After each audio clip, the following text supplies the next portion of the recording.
নমস্কার, আমি শ্রী সুমন। আজকের নতুন একটা সুন্দর টিপস। কখনো কখনো আমাদের মনে হয় যে আমাদের কেউ ক্ষতি করে রেখেছে বা কেউ ক্ষতি চাইছে, বা এরকমও মনে হয় যে কিছু তো ভালো হচ্ছে না। সত্যি মনে হয় কারোর কুদৃষ্টি রয়েছে।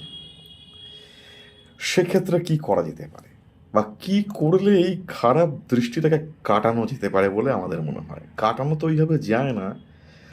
তো সেক্ষেত্রে যদি একটু ভালো থাকা যায় তার উপায় কি? একবার এই ক্রিয়াটা বা এই কাজটা করে একবার দেখা যেতে পারে।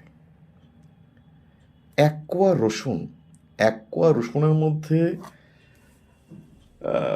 ব্ল্যাক কালারের কোনো কালি দিয়ে একটা চোখ এঁকে, যে কোনো একটা চোখ, আই, চোখ এঁকে আপনি বালিশের নিচে রেখে ঘুমিয়ে পড়ুন।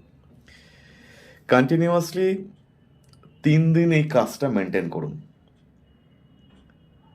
আশা করি যদি কেউ ক্ষতি করে থেকে থাকে, যদি কেউ কুদৃষ্টি দিয়ে থেকে থাকে, একদমই ব্যাপারটা থাকবে না। আপনি করে দেখুন, দেখবেন অনেক ভালো থাকছেন। Thank you.